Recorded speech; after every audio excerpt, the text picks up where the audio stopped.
How much does chair height matter? And I think it's a great question because, hey, when we listen to music on our stereo systems, we do it sitting down, right? We have our couch, we've got our chairs. And this great question comes from Dan in Athens, Georgia. I lowered my listening chair by 3¼ inches to position my ear at exactly 39 inches, which is the height of the Golden Ears folded ribbon tweeter. I'm definitely hearing more treble detail, more hall ambience, more, let me get to the next page, of the final body of the instruments like clarinets. And because I'm finally hearing the Diapolito configuration the way that Sandy Gross intended, I think the overall aural picture has improved in almost every way except that of stereo bass effects, which are less focused. And what do you think about spending time adjusting the height of the chair? I think it's a great thing to do, and it's one that I do if you were to come into Music Room 1. We have spent, well, not certainly a great deal of money, because as a lot of people like to point out, it cracks me up.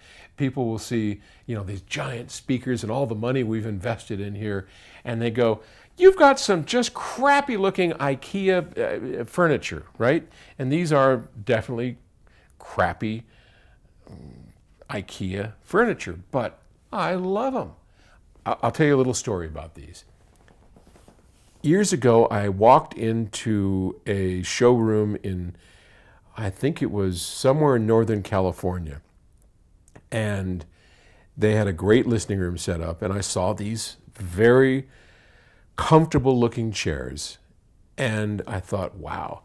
To me, hey, what do I know? I'm a stereo guy, right? I'm not a fashionista expert, but I thought they looked really cool. I thought they were stylish.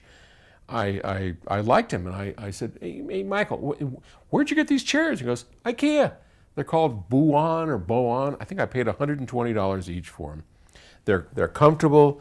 I have to tell you, one of the criteria for me is feeling good being inside of the stereo room. This is a fun room to be in, and I don't want to have to sit in some hardback chair just because it sounds a little bit better. For the longest time, see these, I'm sorry, for those on Ohm's Law, you can't see them, but what we're looking at is a chair with kind of a high back, and on the back are pads or cushions where you can put your head up. Now, that is one of the worst things you can do, because you might even be able to hear it in the sound of my voice as I get back like this. My voice probably is being reflected back off, and as I move farther away like that, you might be able to hear the difference in my voice just from doing that. This is really bad. I mean, this is not what we would do in a perfect situation. We'd pull this off. See, can you hear how my voice changes when I pull that off? And you'd want to have nothing behind your head. So I mean, like sitting on a stool would be optimum, and you don't want this. But I like to be comfortable. So you know what? You give a little here, you get a little there, and that's okay with me. So but the original question was about height, about listening height, where your head is relative to the tweeter. Now on the IRS, it's a line source, so it would seem like it doesn't really matter, but in fact it does. So if you look, I've got these pillows, and these pillows, most people, when they come in here and use it, they use it as a backrest. And these are, for Ohm's Law listeners, these are just, I don't know, Terry picked them out somewhere. They're just cushions. And people don't really know why they're in here. So when they come listen, and you can see we just had guests in here on Friday, and they use these as backrests. It's not what they were intended for. These, I've just given up trying to tell everybody everything, but these get me to the right height.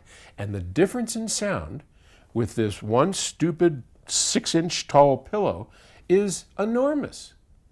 I know immediately when someone's forgotten it and my ears are down too low, because as he pointed out in the question, if you are too low to a tweeter, even on a line source like this, but certainly on a debauchery design, which if you don't know what debauchery design means, it's where and I don't know that golden ears are debauchery designs. I haven't looked, but let's assume they are. That usually means that there is the tweeter in the middle, and then the other drivers are duplicated, spreading out. So you have like a woofer on the top, a woofer on the bottom, mid-range above that, and a mid-range below that, so that you have a one tweeter, mid-range woofer going up, one tweeter, mid-range woofer going down.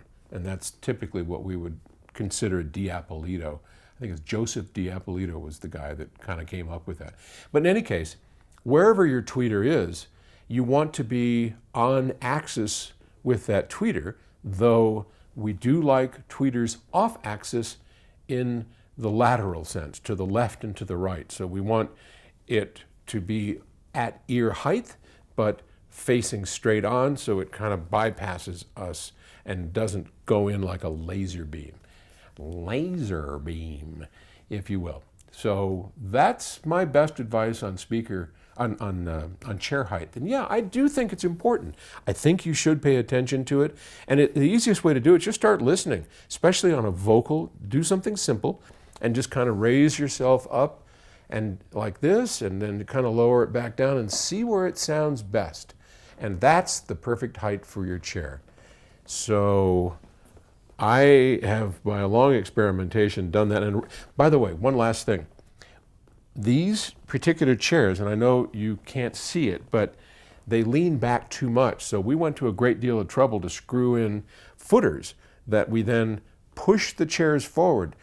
And if you ever come into Music Room 1, you just take a look at the back of the chair and you'll see how we fashioned something, we drilled holes through the back of it, pushed the chairs up so they are at, I almost built a platform here, but I didn't go that far. So I just built them up with kind of risers on the chairs, got those straightened out, then used these pillows, got my ears to the right height. And you should do the same. I will talk to you tomorrow. Bye.